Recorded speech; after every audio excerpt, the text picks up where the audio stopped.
Hi, Liz. Hi, Mana. It's been a great week. Yeah. A lot of sunshine outside. I hope you've taken some time to enjoy the outdoors. I know you have.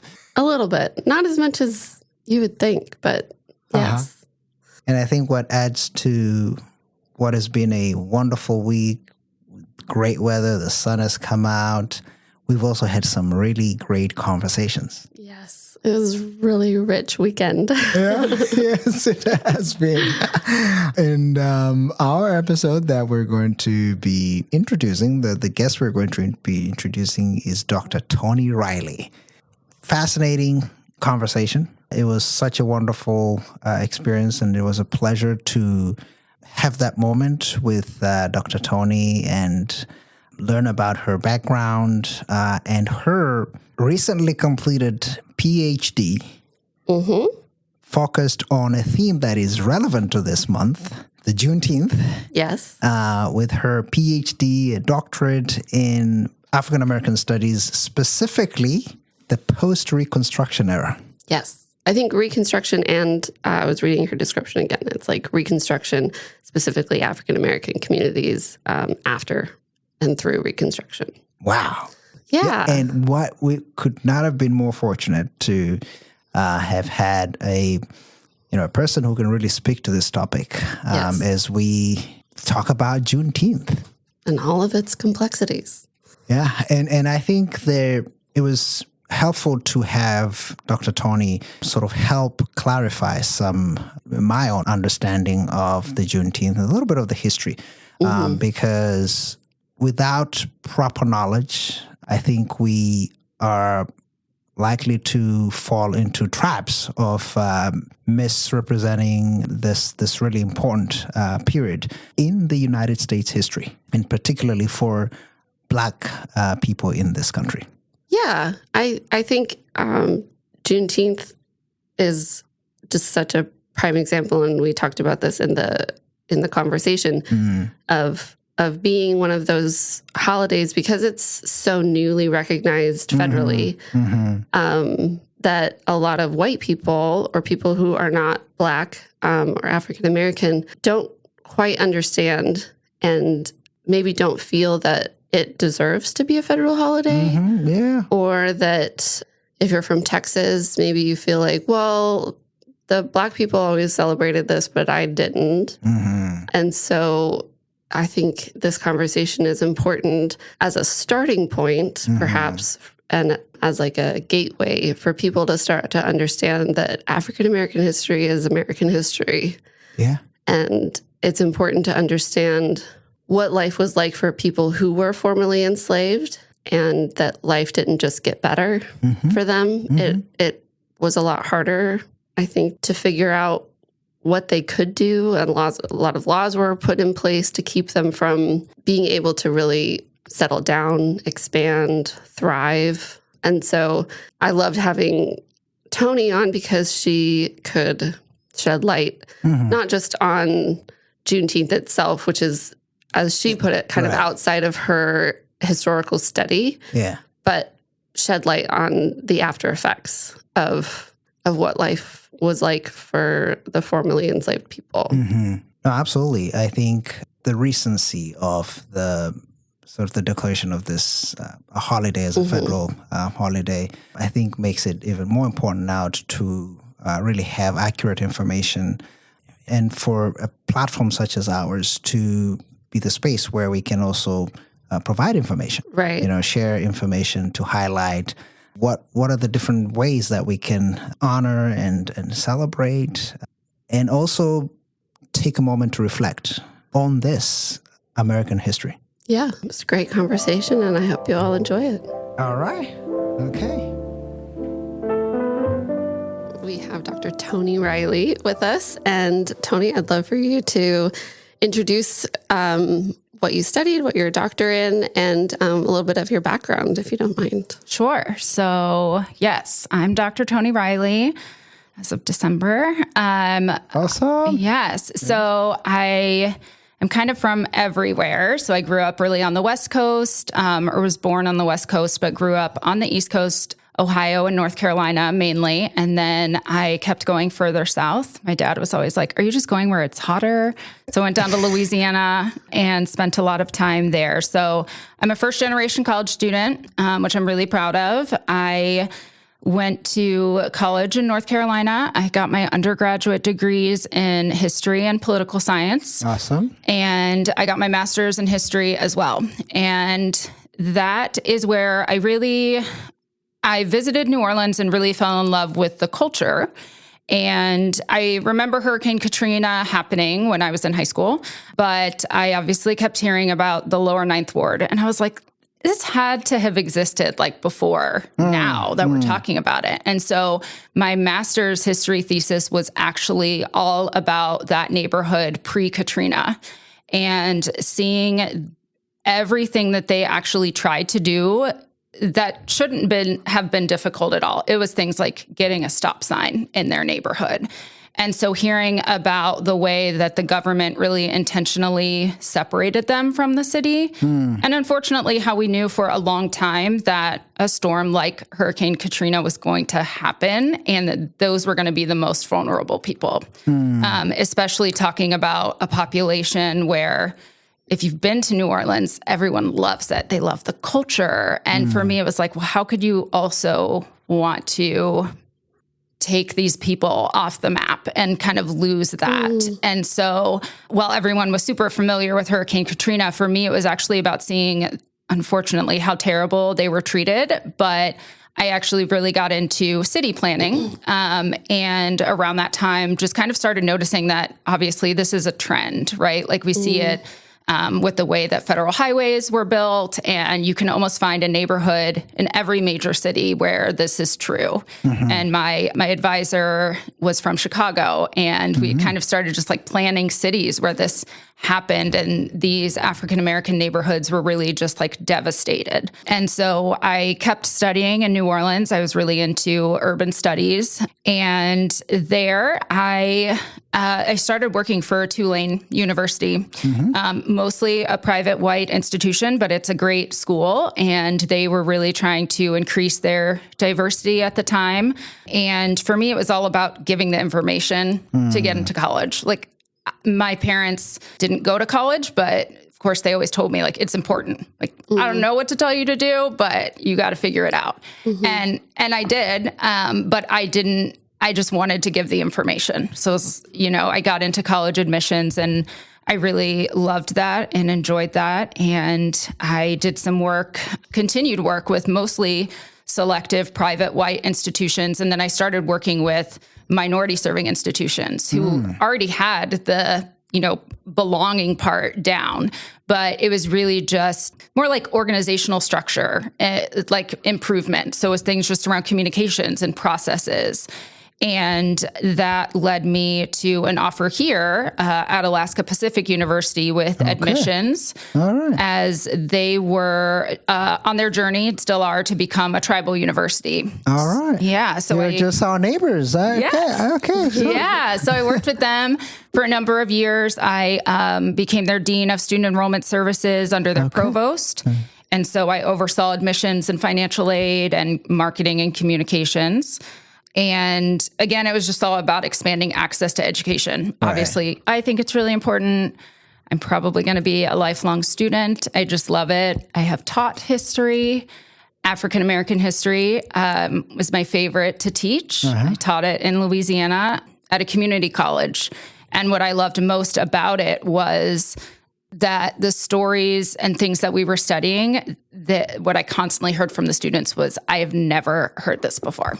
And so it's just really important to me. And I've tried to maintain teaching. I always knew it wasn't something I necessarily wanted to do, but oftentimes students think of history as so old and not relevant. And it's like so accurate and so repetitive. Yeah. Wow. That's great.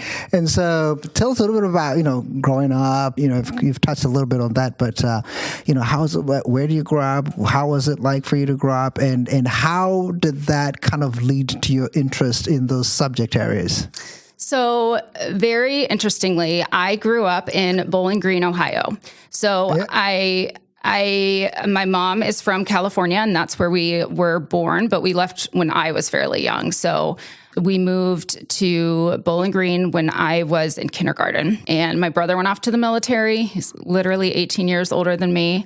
And it was a great school system. I was there until 7th grade, and my dad is from Georgia. So obviously my parents are, we're an interracial couple. And I think what I always remember from that is you are a product of your time, right? So what they would always say to me, especially based on their experience, is like, we don't see color. And so I was of that. I was like, no. And then we would go down to Georgia and visit my dad's family, and we knew that we were Black. But when we got, Bowling Green is a very white city, I think. Yeah. It's a very white college town. Excuse me. I think there were less than 5 Black families, including ours. And one of the families ended up being my godparents who were there.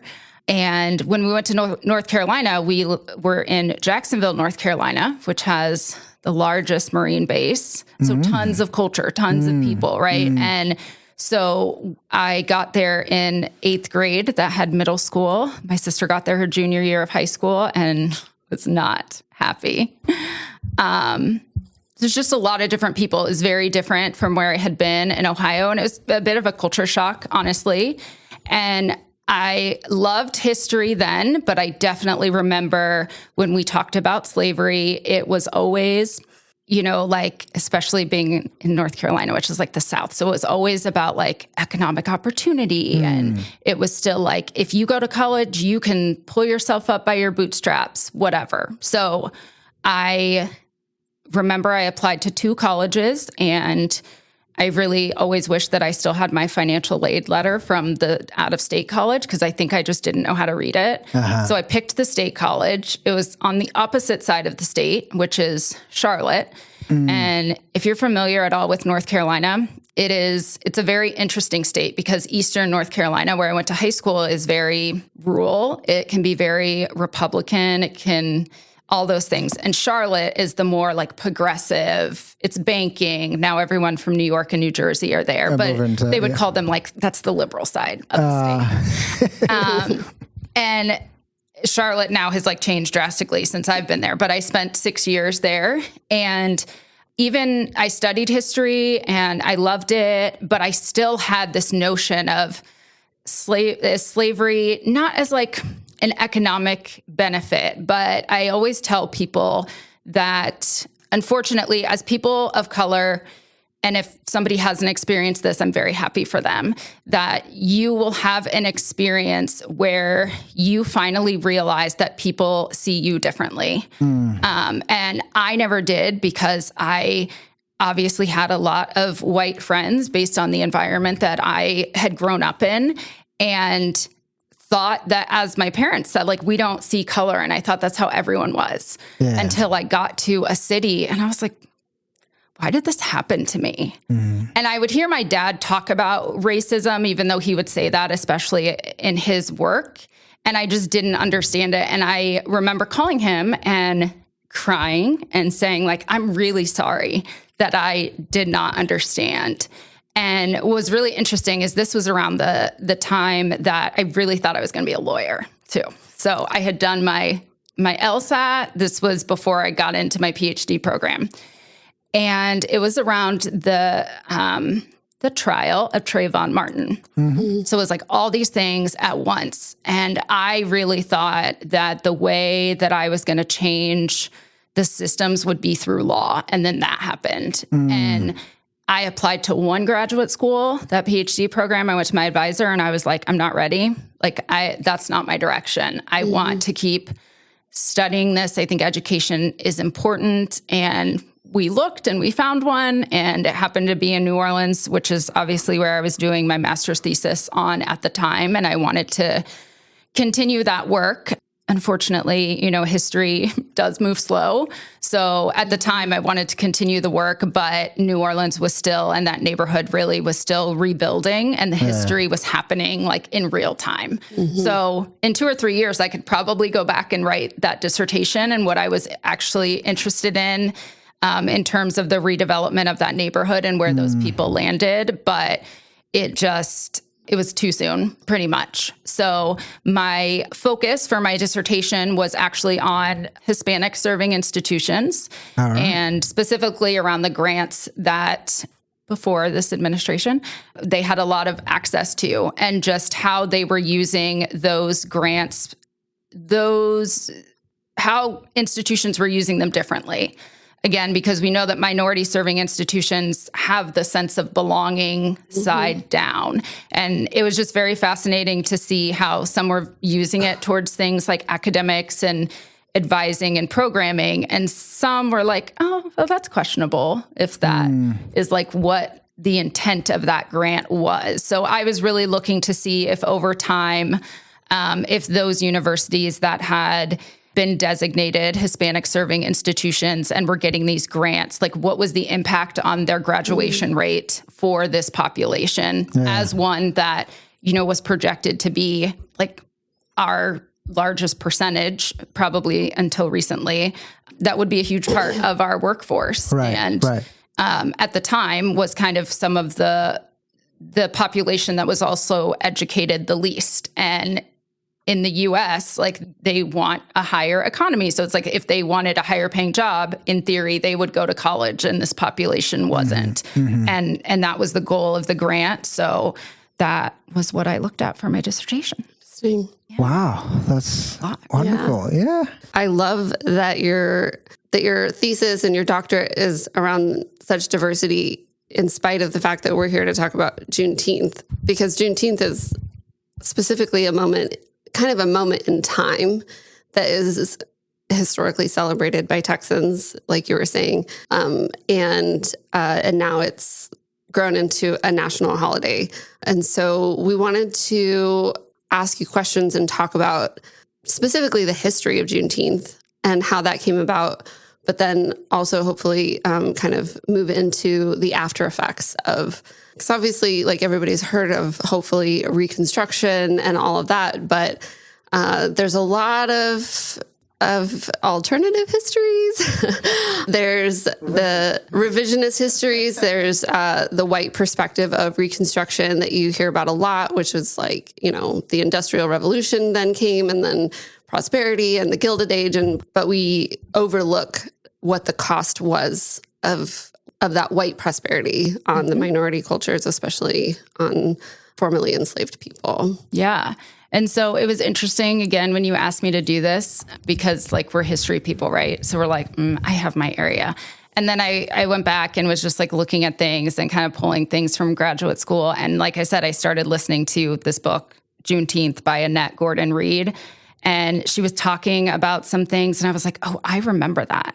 It just connects to so many other parts of history and actually makes a lot of sense that when I started to go back to this, like, yes, Juneteenth was historically celebrated by Texans, but what's very interesting is kind of the way that it rolled out. So I have my notes because timelines and all the dates with history, right? So actually the Emancipation Proclamation was signed 2 years before Juneteenth in 1863. And then, right, it's like, how did we get to June 19th, 1865? Clearly 2 years later.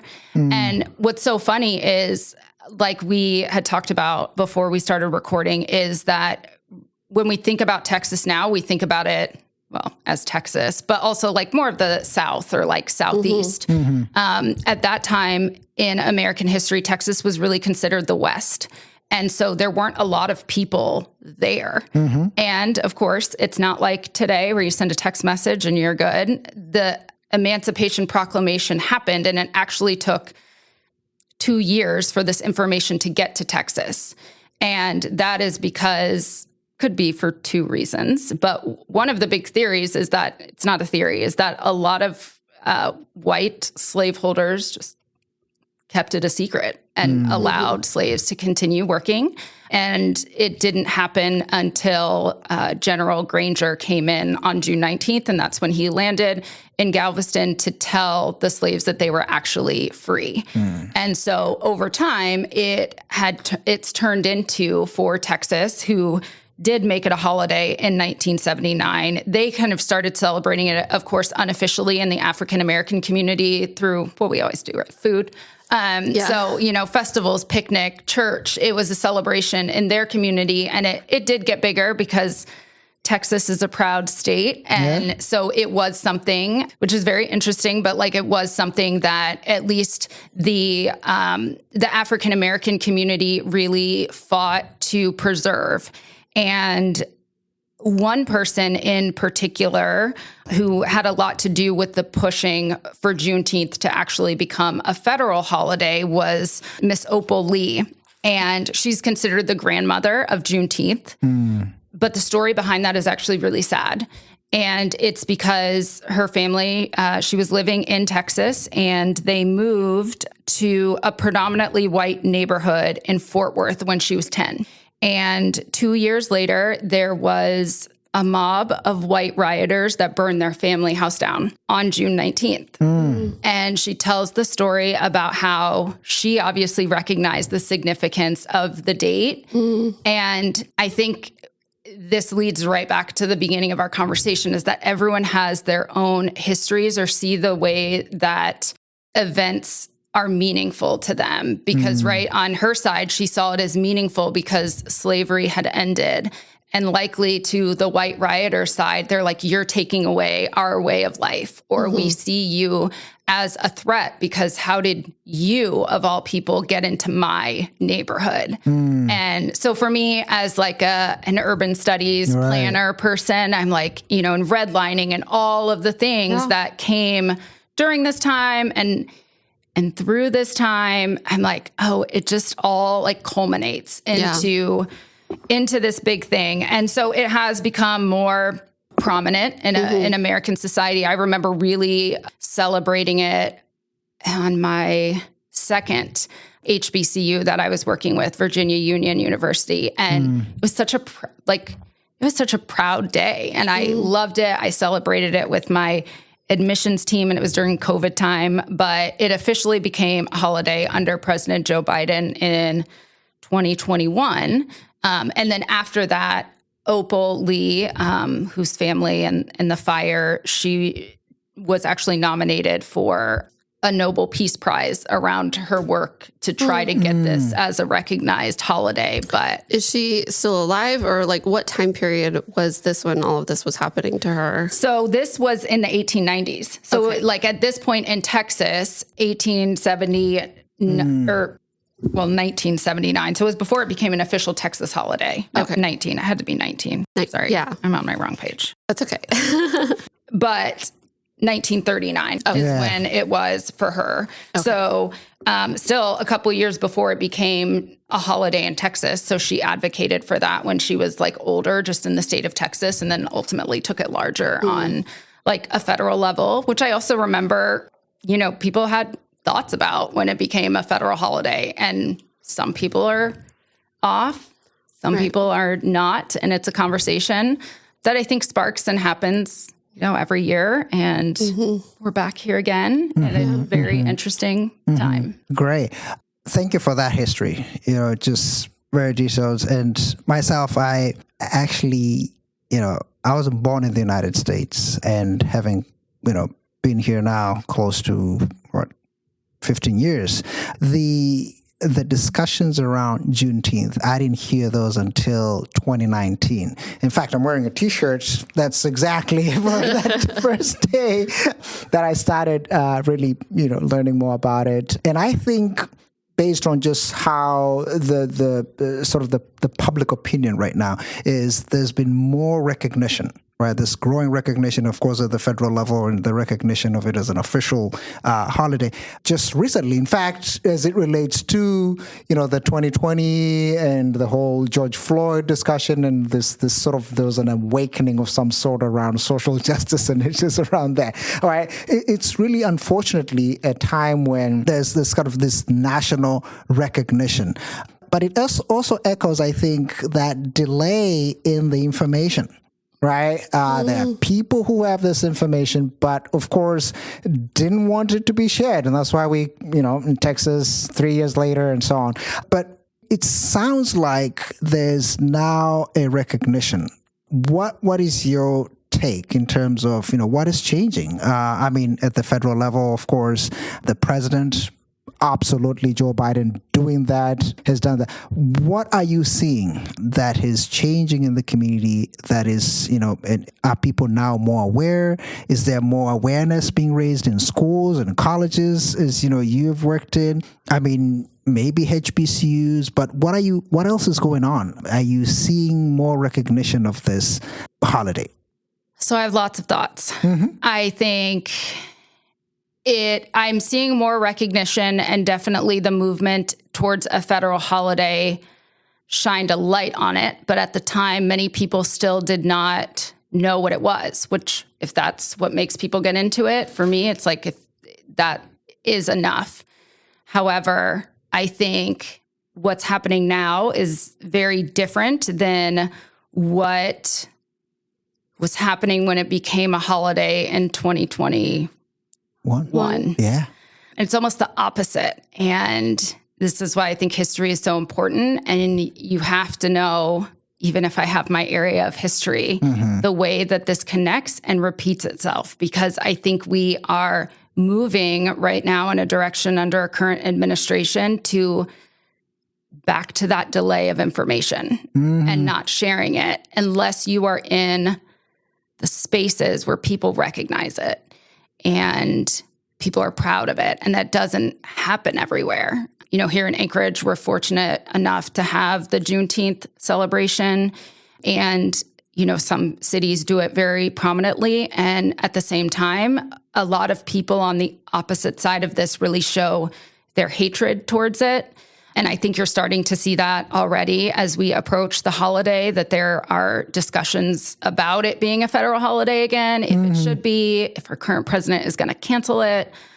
And for me, I know oftentimes people are like, well, did it actually diminish it, right? Because now people are like, I get a day off. And I'm always like, it depends, right? Like, just because it's a federal holiday, it's not everybody. But what I think is so important, and that oftentimes people miss, is the connection, yes, of slavery to Juneteenth, but also what sort of the way that the African Americans really even were rebellious towards after this happened. So even though, there was no other way of life that they knew on a plantation. So, okay, great. Somebody rides in and tells you that slavery's over. Like, what am I supposed to do? Right. Our families have been torn apart. You brought me to a place that I don't know. They were in Texas. So, but like, we don't often hear about the rebellion stories and the ways that sometimes, African Americans and slaves did work together to, whether it was, fleeing to the north or kind of hindering profits that plantation owners could make, whether it was fires or different things like that, breaking equipment.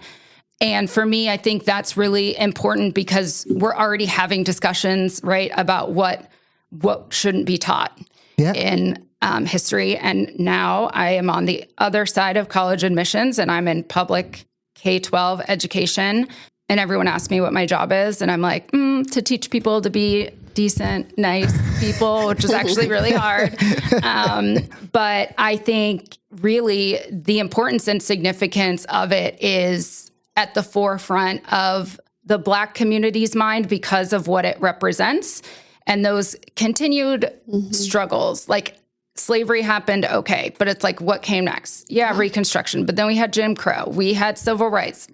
We have what's happening today. Like, it's a constant fill in the blank of what's happening. Although that was a moment in time, I think that's why it's so prolific for the African-American community, because it is sort of a symbolism maybe of what was the outcome finally, or like the bright spot of slavery being over. And we have had to continuously try to find these bright spots throughout history. And I think we are at a current point. I haven't found the light bright spot yet, but I hope it's that, people see the significance of why this does need to be taught. And we can't just talk about slavery as an economic way of life for a part of our country.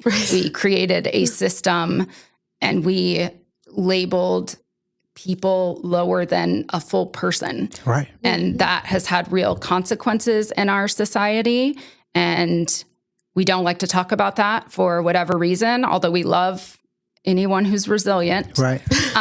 So it's very an interesting like paradigm, I think, on both sides. Like, yes, it's being celebrated and some see that as a great thing. And on the other side, that's still a history that people are very much trying to erase. And that's a struggle. Yeah. I think from white spaces that I've been in, talking to people of different generations, I get the impression that both explicitly and implicitly, by what white people say that I know or am around, that basically implying that there's Black history and then there's white history, and white history is American history.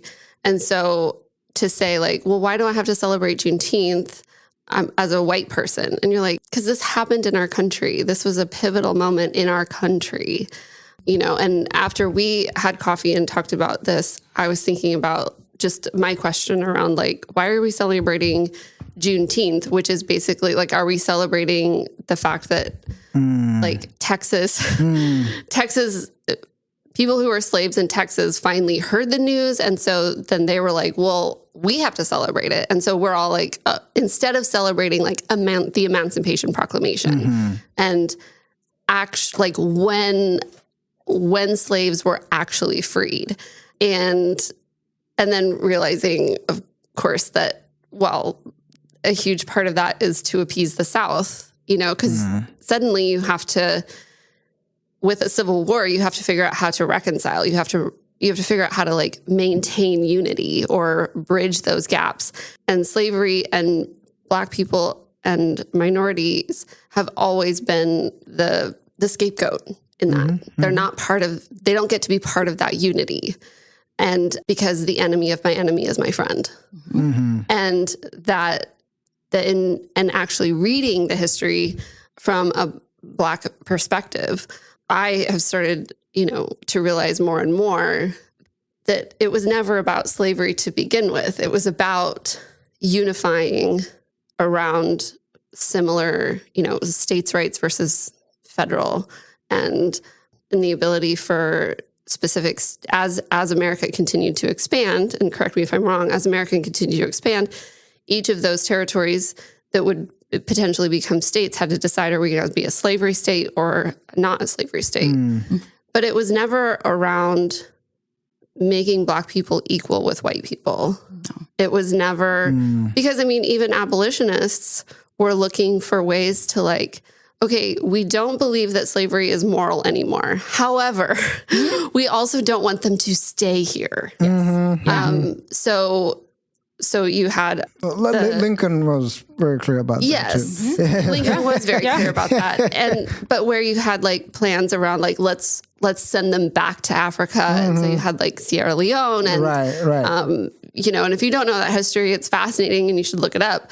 But it was never about equality. No. It was always just about it was financial. It was elite. It was classism. It was all of these things, but never was it to not have an African American person be more than 3/5 of a person. For sure. And I think one thing that people don't know about slavery is, so yes, it ended in 1863, or whenever people found out about it. But there were still forms of slavery. So, slavery based on race was eliminated. And this is like typical urban studies, this race versus class issue, right? Because the next form of slavery was like, if you were in debt, you indentured servitude. Correct. Like we went to that. So there are, and some people say now, there are new forms of slavery in our prison systems. Absolutely. So it's like, again, what I think is so interesting to what you were saying, Elizabeth, is this part about the education of like what slavery really meant, and the fact that it was never really about, or them never really thinking that African Americans would be equal. And I think that's what is so fascinating about American history. And even like, as we talk about immigration, right, is for some reason, this is, and this doesn't mean that all white culture are white supremacists, but we do have this extreme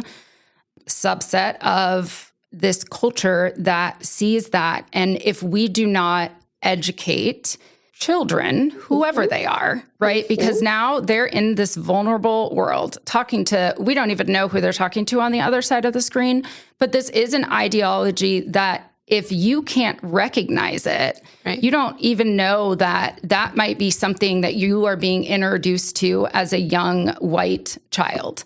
And that's why I also think that it fascinates me that people don't want to talk about this or want it out of the curriculum because there is real harm to it. And I think that's the other part of what obviously we're seeing in education, where we know that African-American females hold the highest number of doctorates in the country. And now we are going back to, and I'm not saying that any of the trade schools are bad and not having a degree is bad, because some of those people make more money than I do.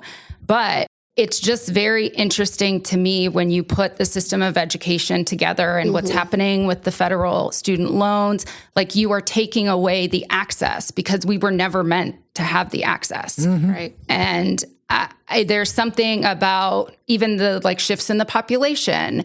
And I was hearing something recently about even the way that now they're trying to change on, the race question on federal forms. They want like categories of what is white because they are trying to increase this representation. And it's like, nobody's trying to take anything away.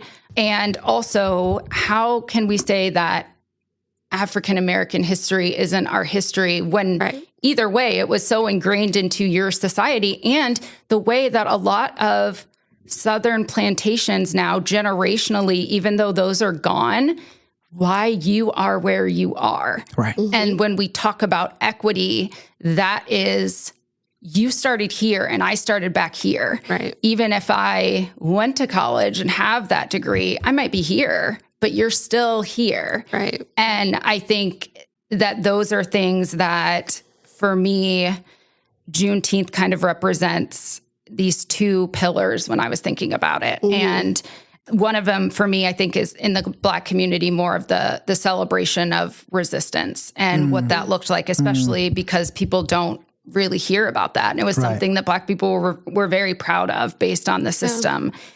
And the other thing I think is the impact that it ended up having on the African-American community based on that roughly 250 years of really systematic terror, even after, like with Jim Crow and violence, and then what it really did to the family structure of the Black family that is obviously something that's so studied, right? I also love sociology. So that's so studied, and there's questions about why, and it's like, it all goes back to that. Right. And I obviously do a lot of work around all the bad words, diversity, equity, and inclusion. And now we've added, I know, we've added this one of belonging, which leads me back to your thoughts. And I'm like, oh, that's so interesting, because how do we find our place in these spaces when they never wanted us to belong? It's like, we didn't ask to be here either. So we're also trying to create these pockets of celebration, I think, for ourselves, almost as like just keep going. Yeah. Right. Yeah, that's great. In fact, in addition to sort of my research work, I do research around labor trafficking. And so one form of trafficking was actually that, enslavement of people here forcefully, right? So that's the first committal of human trafficking en masse, and we don't often talk about that. And that's why I actually don't call, I don't refer to slaves, but enslaved people. Just there was, speaking to that resistance, right? There's the people who struggled, who resisted. even outside the United States, Haiti, right? The great, right? The uprising in Haiti. So there was a lot of that resistance and agency oftentimes isn't talked about. You know, I think there's, you know, right now you read in various places about how it was actually a good thing for they subjected themselves to this. It was good for them. It was from an economic standpoint. It was good for this. It was good for the slave owner and the enslaved people, right? And so somehow framing it as if these people willingly subjected themselves, right, into an oppressive system. And so I think there's that denial, and I appreciate you bringing that up, of the resistance of the agency. Yes, right? absolutely. People's agency to claim and struggle for their freedom. And people will, regardless. Yes. They will continue. And all these many forms that slavery continues to exist, Black people continue to resist. And if we don't resist internally, we will build coalitions, you know, across continents and so on.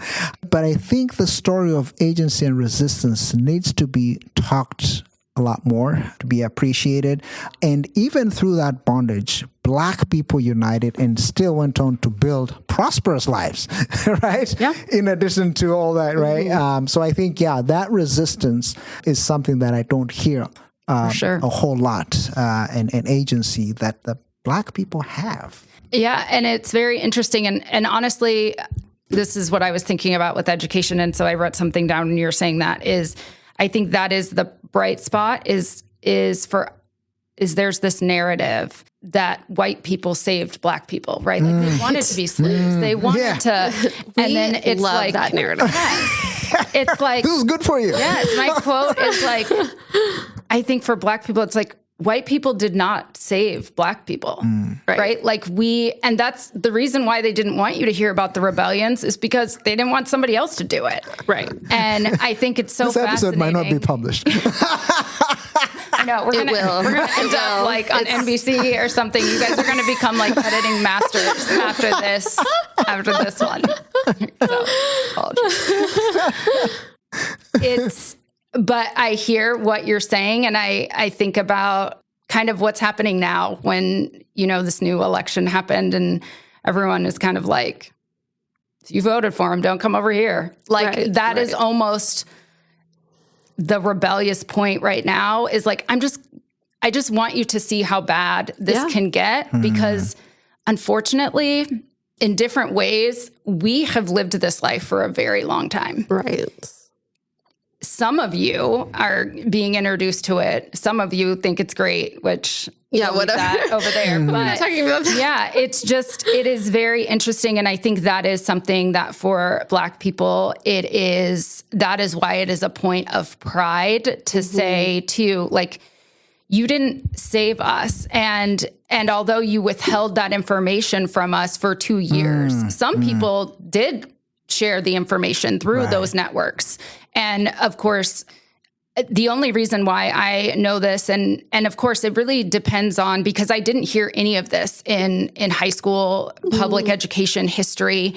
I didn't hear this in my undergraduate history. It depends still on the classes that you take. Right. I took a class on like rebellious slave actions in graduate school. And it was a semester full of this stuff that I had never heard of, you know, on different plantations in different states, even still slaves that were coming over from Africa. And it was fascinating. And then at the same time, you know, as we get into things that were supposed to be seen as progressive or at least integration into society, like, well, if you're going to stay here, then I guess we have to do something. But I just think it's really interesting, again, the way that our society has just evolved and we continue to talk about it or discount it and what that looks like. I think for us, it's just important to keep the conversation going. And for a student who hasn't had the opportunity to go to an HBCU, for instance, how would you see them navigate learning about Black history and the enslavement of Black people in a non-HBCU Sure. So I did not go to an HBCU. I worked in them when I was an adult, and I absolutely see why people go to them. Yeah. I went to a great state school. It was a ton of people. I very much saw myself as a mixed raced person. I have mixed heritage, but after, my incident that I had, that kind of didn't change my perspective of myself. It changed how I knew people saw me, that regardless of the way that I saw myself and the different things that I was, people saw me as a Black woman, which I am, and I'm very proud of that. But it's also very interesting when I'm at the grocery store with my mom and people think that we are not together, we're separate. And so I would be like 12 years old. And at the time I was like, why do they not think we're together? But now it's so clear to me that then you have these experiences and you unfortunately can't think this is because of how you see me. So it's this happens all the time, right? I was at the airport one time and everybody, or when you're leaving the grocery store, this happens all the time too. They don't check the 10 white people's receipt that walked out in front of you, but they get to me and it's can I have your receipt? Sure. I paid for it all, but it's just really, just ask everybody. Yep. And those are the things that I think happen where it's you can't tell me that this isn't because of how I'm seen in the world. And I'm obviously seen as different. It was kind of a joke. I was always the fast driver when I got my driver's license. And my first year here in Alaska, I was living with my sister and my brother-in-law, and I've known him since high school. And I was getting all the tickets when I first got my driver's license. So we were far past that. But it was in the 2020s here in Alaska, and I came home one night, and I told them because, it's ice and dark and whatever. So I was I'm on my way home, and it takes 15 minutes to get anywhere in Anchorage. But I was driving slow because it was icy and whatever, and I got pulled over, which first of all, you don't usually see people in Anchorage getting pulled over anyways, except in the summer when they're speeding or there's an accident. And I was like, what is going on? And he was like, oh, you were just driving slow. And it was well, it's dark and it's icy. And at that point, I didn't even have my Alaska license plate. It was also and I'm clearly not from here. Right. And I just was obviously, you saw me, you thought something else. And that's what it was. And I think it's just hard to continue to have those experiences and not be obvious. Yeah. Unfortunately. No, it's so fascinating. Just, especially if you are thinking that you're learning history and then you're realizing you're just creating context for the present. This didn't happen just in the past. It's informing the now. Right, Yes. right. And how we think and how we are learning and how we are, how we see the people around us and the systems that we start to the mask starts to slip away, and I'm very aware of my privileges as a white woman. And when I start to see that through a historical lens, I start to feel a little icky, but I also just go, okay, I actually have more power than I think that I do to hold systems accountable and to keep an eye out as a fellow traveler, as a fellow, community person, to keep an eye out for those inconsistencies and injustices. But I think too, since being on the podcast and preparing for this podcast, generally starting to listen more and read more to Black voices in a more intentional way, and realizing that Black history from a Black perspective is completely different than whatever progressive historian who is white can even portray or give, because part of Black history as told to Black communities are some of those I guess you could say like secrets, Mm-hmm. you know, Yeah. that white people were never privy to. They didn't understand how the Underground Railroad really worked. And they didn't understand how Black spirituals really worked and operated and what was happening in Black churches and in Black spaces. And I always think of this skit that happened after President Trump was elected the first time, the SNL skit with Chris Rock and somebody else. And they're in a living room, and the setting is that there's two Black guys, Chris Rock and another Black guy, and then like 4 white people, and they're all like ready for Hillary Clinton to be named. And then it starts to become more and more clear. And so then the white people are starting to get more and more depressed. And they're just like, oh my God, our freedoms are going to be taken away. And this is going to happen. And they're like going down a spiral. And Chris Rock and the other Black guy are like, oh yeah, this is going to be terrible. Oh yeah. Like rolling their eyes, like first time, huh? Yeah. And it was such a great skit. And I feel like that just portray that is the equivalent of every white person waking up, whether it's George Floyd or just a personal experience or seeing a resistance more in social media, and they're just like, wait, what? I thought we were all amazing and we all got along great and and then the tokenism, and then and then like, well, I gave money to this Black-owned business one time, but like you and I were kind of talking before at coffee, where there is a visceral reticence to sit with discomfort that white people have. Yeah. And I'm sure it's in other communities too, but I'm white and I can speak to that very well, of like whether it's sitting with a person who is sick, like I have been for a long time, or sitting with a history in a way that you hear it different for the first time. That Christopher Columbus did not discover anything, that white people in the North were not moral people trying to save, slave the slaves, that America was built on the backs of people that we white people didn't like. It's like the story of Pocahontas, right? Yeah, like it's not a Disney movie. It's not a Disney movie. And then we're like, it's a horrific what? story. And it's fascinating. And then sometimes I'm bad at questions. So I was like, I did not answer his question at all, but I can tie them together about how you look for, or like, how do I learn this if I'm not in a HBCU? I didn't learn in undergrad. I specifically started focusing on it after my experience. And obviously the fact that I was in New Orleans, and I will tell you, the deeper south that you go, at least in my experience, it was it just became so clear. In North Carolina was at least in a place where there was a ton of everything. But in Louisiana, it was very black and white. And I think you have to be intentional to seek it out, but to get that knowledge and history. However, I think in today's world, we're also so exposed. And this is why, and I'm like, oh my God, I must be getting old.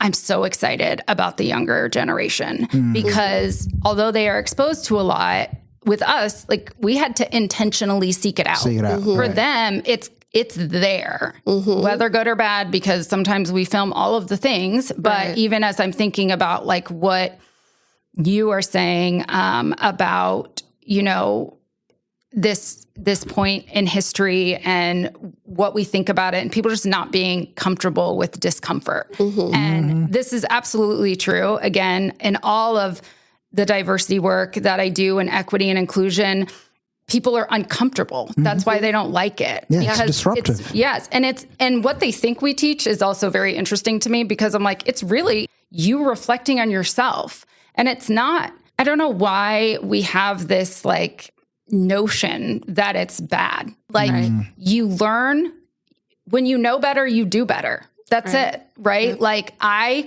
struggled with it for a while, just kind of not like, I was like, oh my God, how was I like, we don't decolor. That's not a thing. Like, and it was because I was taught that by my parents, and you think what they say, and they were taught that because they thought that was what was right. But also culture is culture. And it's so fascinating to me here that we're like, oh, we're a melting pot and we love all these cultures and we love to go visit somebody. But it's just so interesting to me that, you know, it's like we're not taking away from just because the story wasn't what you got. It's this version and everyone has their perspective. Yeah. Mm-hmm. And again, that's why I always go back to like, my job is just about teaching people to be kind and be better. Mm-hmm. And I think we always, right, like at times you just have to joke about it because it's like, what else are you going to do? Like the skit, it's like, And then the second time it was like, well, welcome to the circus. We're like back here again. Mm-hmm. But also at the same time, when the second election happened for me, I was like, this is so eye-opening. Mm-hmm. You guys would rather have like, I could talk about this on a whole other podcast. Yeah. But like, we have another ad. You're coming up again. We're going to have you again for part 2. Yeah. The way that society sees Black women, like you would rather have someone who, you know, has done all of these things and even more things that we find out because you hate Black women that bad. And those are like moments in time, I think, where it's like, well, you can't like this is how people see us in the world. Mm-hmm. And I think for Black people and immigrants and stuff like that, it's like that is sometimes why people don't understand why things that might be cultural differences or that you might see as such, that is like they are doing that for their own protection in some way. And so, yes, I think you have to seek it out in terms of history, especially if you're not all around it. Right. But our younger generation is exposed to it. I think for me, this is why the sort of the non-hard sciences are so important, because I think you can get some of this that might eventually lead you back to look at the history, but in other subjects. So like, I love sociology.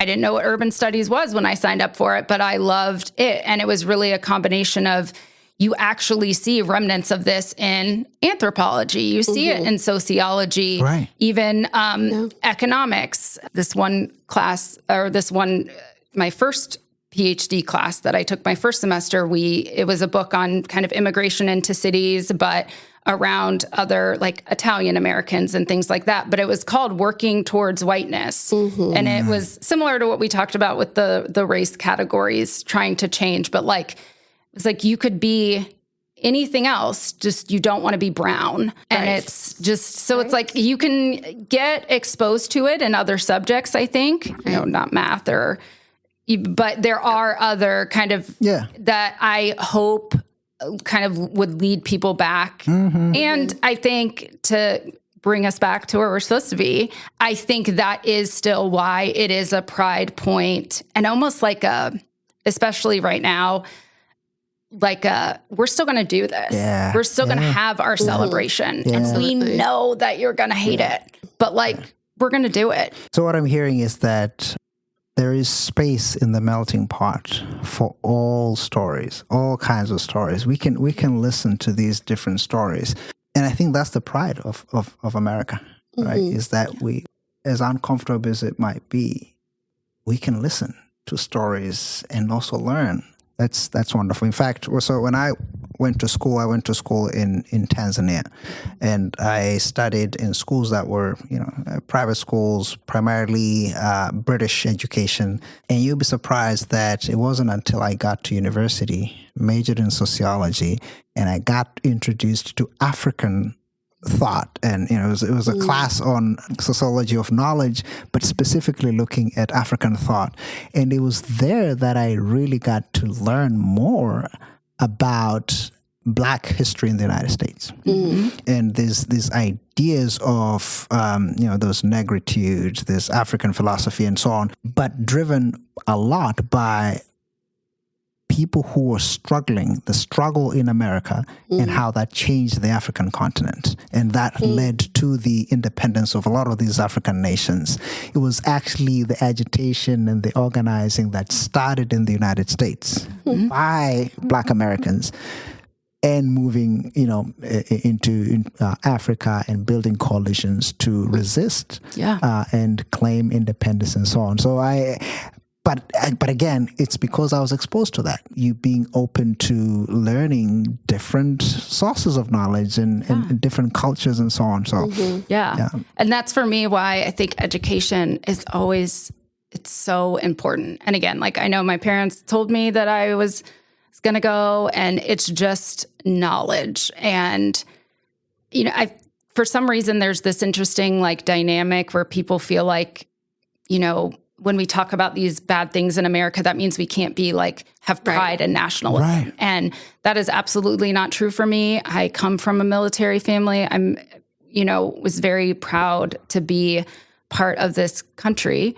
but even seeing other parts of the world and the way that different cultures, and that's why it's fascinating to me, right? Like every American loves to travel and we love to see the cultures and, you know, the different cities and other countries, but it's just like other ways of life, and that's fine. But it's interesting what we like to pick and choose from the things and like what's okay. Because we'll do it in that sense, but there's just something that we can't get past. And so for me, I think it's an interesting dynamic and something that, you know, I think will be interesting to see the way that it plays out, especially as, you know, people we're kind of going a bit backwards and we're making it harder to access higher education. And we're taking things out of curriculums. But right now, as scary as it is, I think my greatest hope is in technology, even if it's honestly Americans being exposed to what's happening in other countries. Because oftentimes, right, like we saw those things as like, oh my gosh, look what's happening. And I'm like, yeah, now they're looking at us like, what are they doing over there? And so I think that exposure to outside the U.S. for us right now is so important. That's great. Yeah. And the world is watching because they're watching the World Cup. Yes, they are. So on a lighter note, all right, there's the World Cup. Yeah. Right? The world is watching. No, I think this is just a great place to wrap it up, right? Yeah. But our last question is, what are you reading right now? Oh, so actually I am reading finishing up the Juneteenth book by Annette Gordon-Reed. So it's called Juneteenth by Annette Gordon-Reed. And she does talk about Juneteenth in the very beginning. But honestly, what she is talking about is kind of the significance and what it did to Texas.